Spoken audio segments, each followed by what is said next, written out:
परिचय।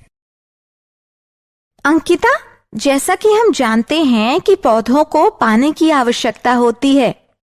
विल्टेड पत्तियां फिर से हरी हो जाती हैं जब उनकी जड़ों में पानी डाला जाता है, जिसका मतलब है कि पानी पत्तियों तक ऊपर पहुंच जाता है। हाँ, हमने ये भी सीखा है कि प्रकाश संश्लेषण के लिए पत्तियों को पानी की जरूरत होती है। इसी तरह पत्तियों में उत्पादित खाद्य में पौधे के अन्य हिस्सों, तनों, जड़ों, फूल और फलों में भी पहुंच जाता है। इसे पहुंचाने की प्रक्रिया ऊतकों द्वारा की जाती है। हाँ अंकिता, इसी तरह पशुओं में आंत द्वारा अवशोषित भोजन शरीर के सभी भागों के लिए होता है। फेफड़ों में अवशोषित ऑक्सीजन शरीर की हर कोशिका तक पहुंचती है। कोशिकाओं में उत्पादित कार्बन डाइऑक्साइड उन्मूलन के लिए फेफड़ों में लाई जाती है। एकदम सही माधुरी, ऐसे सभी कार्य परिवहन प्रणाली के परिणाम हैं। तो आओ अपने इस अध्याय में परिवहन प्रणाली के बारे में विस्तार से चर्चा करें।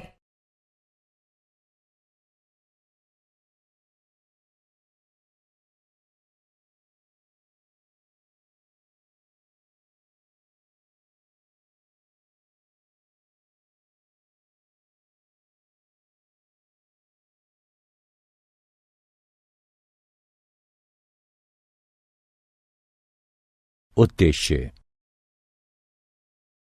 इस पाठ के अंत में आप निम्न करने में सक्षम हो जाएंगे: पौधों और पशुओं की जरूरतों के परिवहन की प्रणाली जानना, अणुओं जैसे के प्रसार की गति के तंत्र का पता लगाना, असमस और सक्रिय परिवहन को समझना, पहुंच के जरिए रक्त की महत्ता को समझना, मानव हृदय की संरचना और कार्य को जानना, रक्त की संरचना को समझना, धमनियों, शिराओं और केशिकाओं को समझना, प्रमुख रक्त समूह और ब्लड ट्रांसफ्यूजन के समूह के मिलान को समझना, संचार प्रणाली के विकारों का पता लगाना, पौधों में जाइलम और फ्लोएम की संरचना और कार्य का पता लगाना, अणुओं की गतियों के लिए तंत्र, अणुओं की गति कोशिका के अंदर या बाहर उसे संक्रमित करती है। कोशिका झिल्ली चुने हुए पदार्थों का पारगम्य है, जिसका अर्थ है कि यह कुछ अणुओं के प्रवेश और निकास की ही अनुमति देता है। अणुओं की गति जगह लेता है प्रसार, असमस और सक्रिय परिवहन। प्रसार कणों या अणुओं की गति है जो एक क्षेत्र से अपनी उच्च एकाग्रता के एक क्षेत्र के लिए कम एकाग्रता को पहुंचाती है। उदाहरणार्थ, श्वसन के दौरान फेफड़ों में ऑक्सीजन भरी हवा उच्च रक्त नलिकाओं में एकाग्रता से चलती हैं, जो उनमें ऑक्सीजन की कम एकाग्रता के होने पर गतिशील होती हैं। असमस एक गति होती है जिसमें पानी के अणु एक क्षेत्र से ज्यादा पानी के अणुओं के क्षेत्र में कम पानी के अणु वाले क्षेत्र में पहुंच जाते हैं, जब उनको सेमी परमिबिल मेम्ब्रेन से अलग किया जाता है। सेमी परमिबिल मेम्ब्रेन का अर्थ एक मेम्ब्रेन यानी झिल्ली से है, जो कुछ अणुओं जैसे पानी के अणु के माध्यम से गुजारते हैं, लेकिन कुछ अन्य बड़े अणुओं के लिए नहीं। प्रसार या असमस के दौरान कोई ऊर्जा खर्च नहीं होती है। सक्रिय परिवहन अणुओं की गति होती है जो एकाग्रता ढाल के खिलाफ होते हैं, जो ऐसे क्षेत्र से जहां पर एक क्षेत्र से दूसरे क्षेत्र में उच्च एकाग्रता वाली जगह पर पहुंचाता है। सक्रिय परिवहन में ऊर्जा की आवश्यकता होती है।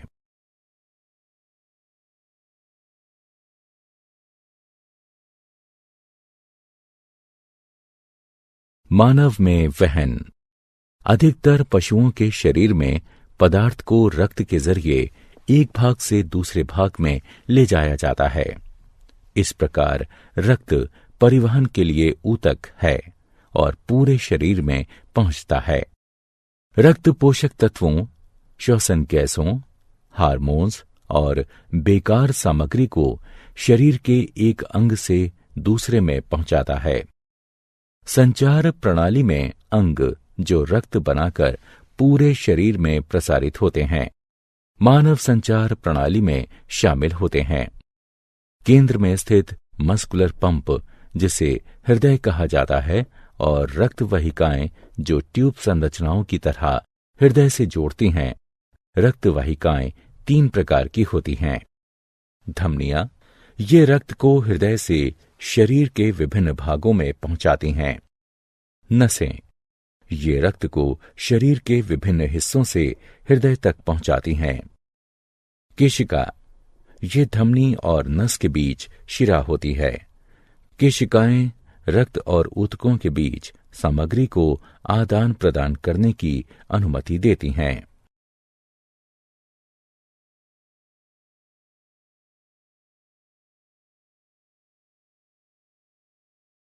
मानव हृदय संरचना। हृदय एक शक्तिशाली मांसपेशियों का अंग होता है जो सीने के ऊपरी भाग में फेफड़ों के बीच होता है। इसमें 4 चैम्बर होते हैं, 2 दाएं और बाएं, एट्रिया, सिंक कोष्ठ, आलिंद भी कहा जाता है इसे, और 2 दाएं और बाएं निलय हैं। हृदय विशेष मांसपेशी कोशिकाओं, जिसे हृदय की मांसपेशी फाइबर भी कहते हैं, जो हमेशा चलती है और बिना आराम किए हमेशा चलती रहती है। संकुचन और विश्राम को 2 धड़कनों के बीच के समय को कहा जाता है, जिसमें वाहिकाएं रक्त को पंप करती हैं। हृदय की धड़कन से शरीर के बाकी सभी अंग उचित तरह से वहन का काम करते हैं। 1 मिनट में सामान्य मानव का हृदय 72 बार धड़कता है। हृदय की धड़कन में असामान्यताओं का पता लगाने के लिए ईसीजी या इलेक्ट्रोकार्डियोग्राफी करवाते हैं।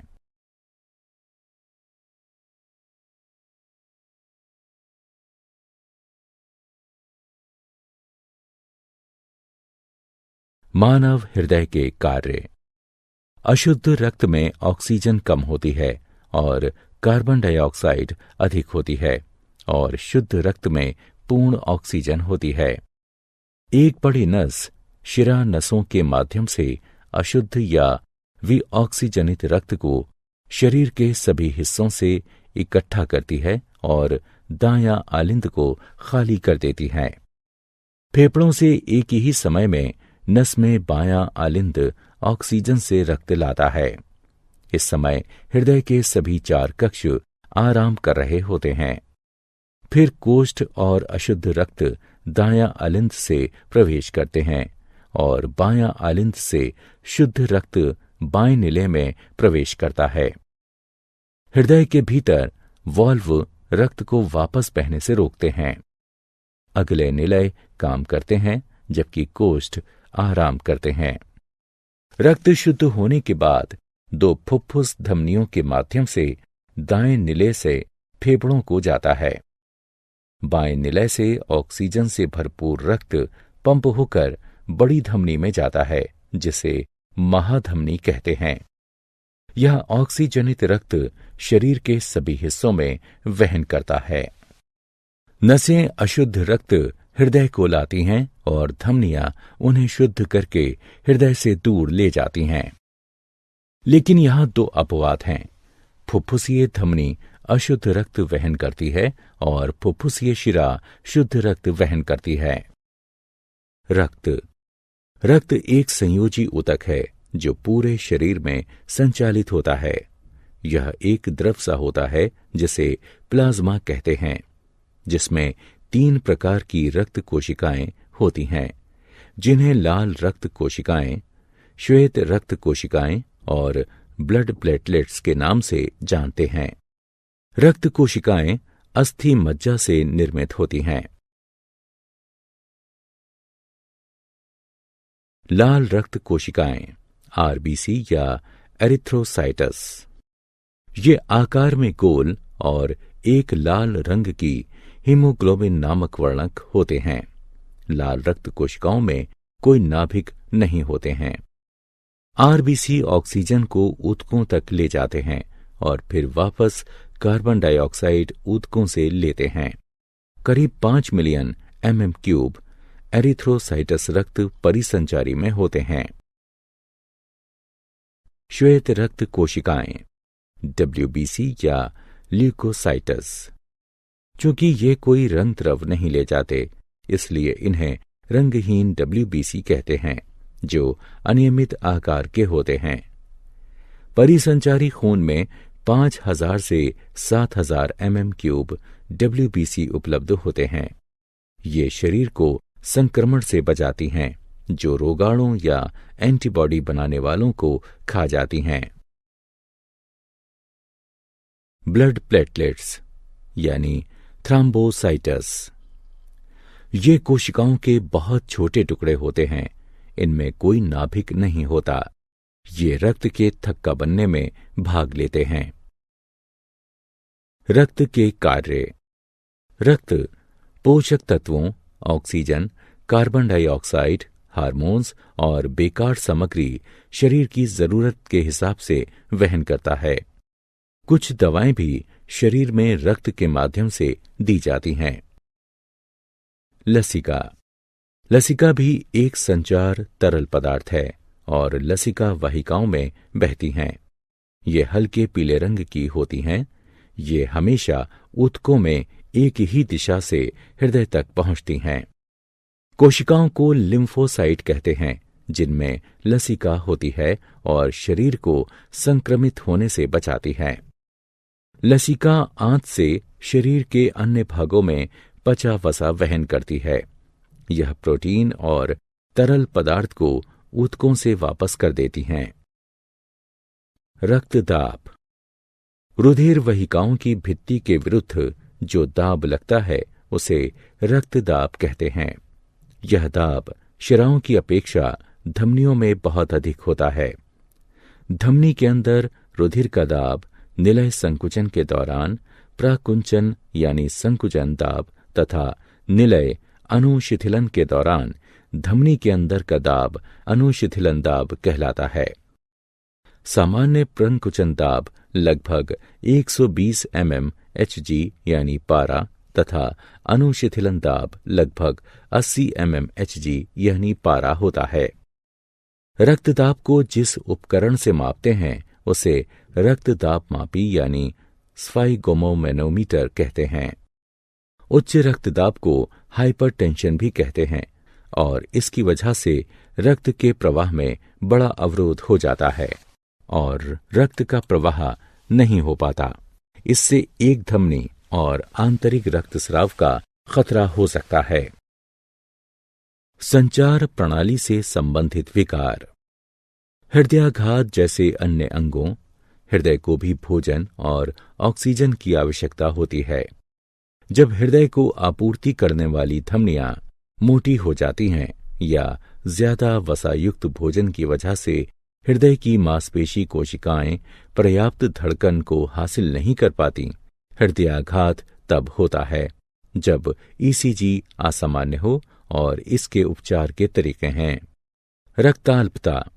जब हीमोग्लोबिन स्तर एक दिए गए बिंदु से कम पर आ जाता है तो उस स्थिति को रक्ताल्पता यानी एनीमिया कहते हैं।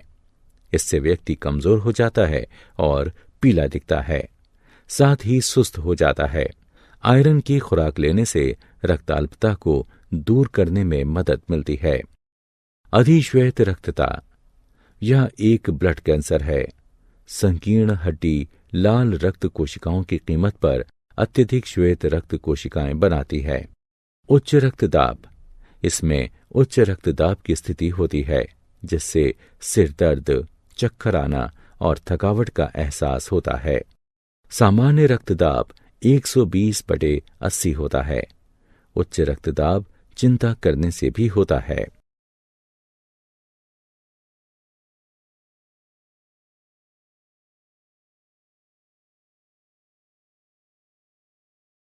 पादपों में परिवहन।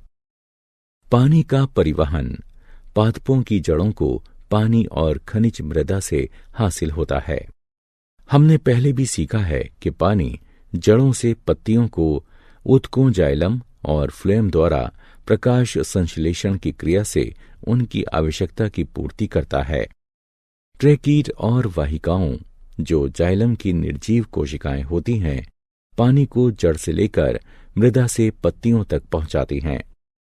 खाद्य सामग्री का परिवहन पादप के अन्य भागों में पत्तियों से पहुंचता है, उसे ट्रांसलोकेशन कहते हैं। यह सामग्री फल, स्टेम या जड़ों में संग्रहित की जा सकती है। जल का परिवहन। पानी और खनिजों को जब ऊंचाई की ओर गुरुत्वाकर्षण के विरुद्ध चढ़ाना होता है तो ऐसा वाष्पोत्सर्जन के द्वारा होता है। वाष्पोत्सर्जन एक प्रक्रिया है जिसमें पानी वाष्प के रूप में पत्ती की सतह से जाता है, जिसे रंध्र कहते हैं। इससे जल अनवरत गति से जड़ के जाइलम में जाता है और जल के स्तंभ का निर्माण करता है। खाद्य और अन्य पदार्थों का परिवहन। खाद्य सामग्री शुगर्स और पत्तियों में संश्लेषित अन्य खाद्य अणु परिवहन फ्लोएम के माध्यम से पादप के अन्य भागों में पहुंचते हैं। चलनी ट्यूब फ्लोएम की जीवित कोशिकाएं होती हैं जो भोजन का परिवहन करती हैं। क्रियाकलाप। 2 छोटे बर्तन लीजिए जो लगभग एक आकार के हों और दोनों में समान मात्रा की मृदा डालें। हम एक बर्तन में एक पादप को और दूसरे में समान ऊंचाई की छड़ी को अन्य पादप के साथ सुनिश्चित कर देते हैं। दोनों बर्तनों की मृदा को प्लास्टिक की चादर से ढक देते हैं ताकि उनमें किसी भी तरह की नमी वाष्पीकृत न हो सके। दोनों को ढकने के बाद एक में पादप और दूसरे में छड़ी के साथ पादप रखते हैं और फिर दोनों को आधे घंटे के लिए सूर्य की रोशनी में रख देते हैं। पादप वाले बर्तन में पानी की छोटी छोटी बूंदें प्लास्टिक की चादर के अंदर दिखती हैं। ऐसा पत्तियों के पानी और वाष्पोत्सर्जन की ढुलाई के कारण होता है।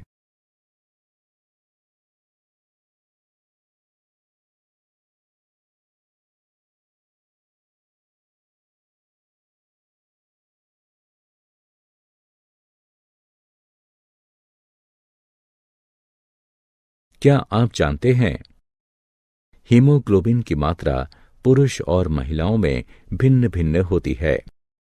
पुरुषों में इसका सामान्य स्तर 14.5 प्लस और माइनस 2 ग्राम प्रतिशत है। महिलाओं में इसका सामान्य स्तर 12 प्लस और माइनस 2 ग्राम प्रतिशत है। मानव में रक्त हृदय के माध्यम से एक पूरे चक्र में 2 बार गुजरता है, इसलिए इसे द्विपरिसंचरण कहते हैं।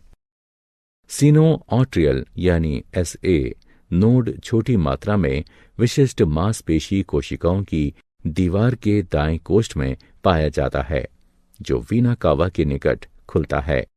ये ऊतक हृदय की धड़कन को संतुलित रखता है। जब यह कार्य विफल हो जाता है तो रोगी के सीने में इलेक्ट्रॉनिक उपकरण यानी पेसमेकर त्यारोपित किया जाता है ताकि उसके हृदय की धड़कन को संतुलित रखा जा सके। सारांश। आइए हमने जो कुछ सीखा है उसे संक्षेप में दोहराएं। कोशिकाओं के अंदर या बाहर अणु की गति प्रसार असमस या सक्रिय परिवहन द्वारा होती है। अधिकतर पशुओं में रक्त का संचार हृदय के माध्यम से होता है और रक्त वाहिकाओं से यह शरीर के अन्य भागों तक पहुंचता है। मानव के हृदय में 4 संभाग हैं, 2 ऊपर कक्ष जिन्हें कोष्ठ कहते हैं और 2 नीचे के कक्ष जिन्हें निलय कहते हैं। केशिकाएं, धमनी और नस के बीच पतली रक्त वाहिकाएं होती हैं। लसिका प्रणाली लसिका वाहिकाओं से बनी होती हैं, जो रंगहीन द्रव होता है जिसे लसिका प्रवाह कहा जाता है। पादपों में पानी मृदा से अवशोषित होता है और यह जाइलम वाहिकाओं द्वारा पत्तियों एवं अन्य भागों तक पहुंचता है।